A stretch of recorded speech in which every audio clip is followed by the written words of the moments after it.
Evo izborniče, jeste li zadovoljni do sad odrađenim poslom na pripremama? Pa jesam, zadovoljan jesam. Osim rezultatom protiv Armenije, sve drugo je bilo dobro. Imali smo te sitne probleme sa ozljedama, pogotovo od Lovrena i to je jedan problem koji sad rješavamo, koji traje. A ovo drugo je odrađeno koliko je zamišljeno i ono što je samo ostalo meni gorak okus, to je tih 1-1 s Armenijom. Utakmica koju su morali mi pobijediti sa 4-5-0, a ne 1-1. I to je to samo što s čim sam nezadovoljan, ali s drugim stvarima sam zadovoljan. Nema previše vremena do početka Eura, na čemu će sad biti fokus što se tiče treninga u predstojećem razdoblju? Pa priprema prvo za Englesku, isključivo taktika, način na koji ćemo igrati, prekidi, da se uspijemo obraniti u našim defanzivnim prekidima. Biće dobar test utakmica sa Belgijom u kojoj ćemo vidjeti neke stvari koje neće biti dobre i te stvari ćemo onda ispraviti kroz tih 5 dana, osvježavati ekipu i napraviti standardnost ekipe.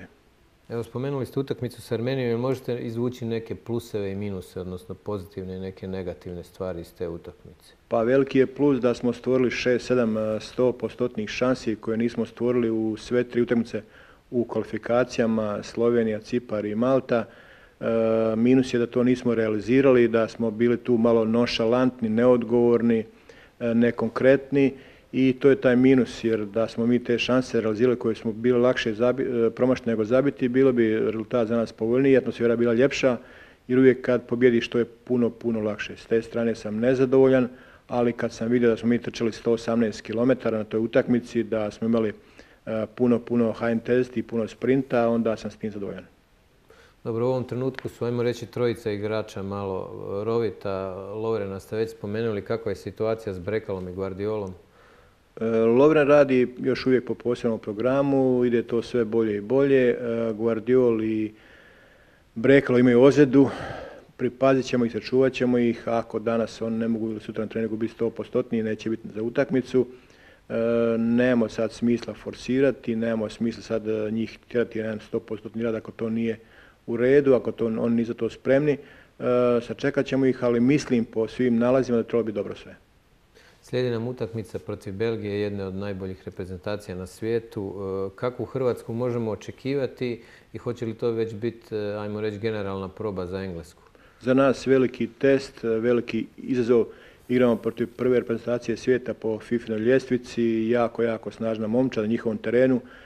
Jako dobra priprema za Englesku. Na toj utakmici moramo mi pokazati svoju kvalitetu, snagu, pogotovo snagu u fazi obrane, oduprijeti se takvom protivniku koji ima sjajne individualce i onda iz te utakmice izvući pouke, zaključke da ih loše stvari popravimo, ispravimo i da ih korigiramo do Engleske, jer ta će nam utakmica puno stvari pokazati jesmo li na pravom putu ili nismo. Koliko je bitan rezultat u toj utakmici? Pobjeda protiv jedne tako renomirane reprezentacije bi značila puno na samopouzdanju pred nastup na Euro, tako? Pa rezultat je uvijek bitan, tako sam dečkima i govorio prije Armenije da trebamo pobijediti, da je bila atmosfera bolja. Uvijek on nosi jednu pozitivnu atmosferu, nosi jedno samopouzdanje i moramo mi isto tako, pored toga što ćemo tražiti svoju igru, tražiti rezultat. Jer uvijek te dobar rezultat još više diže, još više motivira, punite samopouzdanjem, a pogotovo protiv prve reprezentacije svijeta. Kako komentirate situaciju u Škotskoj i pojavu koronavirusa u njihovim redovima?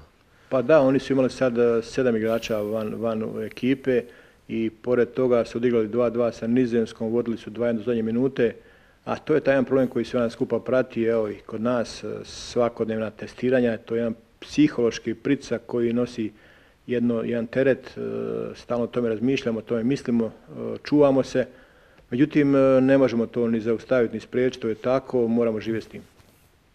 Znam da nećete otkrivati, a jel znate već prvi sastav za Englesku? Pa okvirno ga znamo i način i sastav, ali evo, to ćemo staviti za sebe, kao što to uvijek i radimo i to ćemo probati na današnjem treningu i sutra.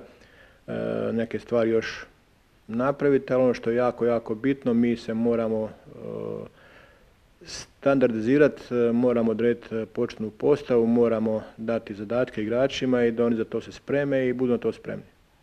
Kramarić je protiv Armenije u rombu izgledao jako dobro. Jel postoje te neke dvojbe između Kramarića i Vlašića i tko je u ovom trenutku bliži prvom sastavu? Pa mi imamo sad 3 utakmice koje su sigurne. Dakle, to je europsko prvenstvo. I Engleska će biti jedna posebna utakmica gdje mi moramo malo drugačije se postaviti nego protiv Škotske i protiv Češke. Tako da ćemo ovisno o protivniku, ovisno o onome što mi trebamo slagati ekipu, a i Kramarić, i Vlašić, i Pašalić, i svi dečki drugi koji su u krugu kandidata, koji su ulazili, koji su bili tu, su jako blizu sastava, ovisi o protivniku, ovisi o našim zahtjevima, tako ćemo to i slagati. I ovdje nema mjesta nekom nezadovoljstvu, nema mjesta nekakvom nesuglasju. Na kraju cijele priče sam ja taj koji odgovaram i slažem ekipu i postavljam dečke unutra. Evo, znamo već sve reprezentacije su prijavile igrače za Euro. Ako uzimamo u obzir samo taj popis igrača, koji su po vama favoriti? Pa ja sam rekao već prije, ponovit ću da ima 9 reprezentacija u ovom trenutku koje sa pravom mogu očekivati da budu prvaci Europe. Po meni su to naravno Francuzi koji su aktualni svjetski prvaci, tu su Englezi koji imaju sjajnu momčad, mladu koja nadolazi i igraju na kraju krajeva i domaćem terenu.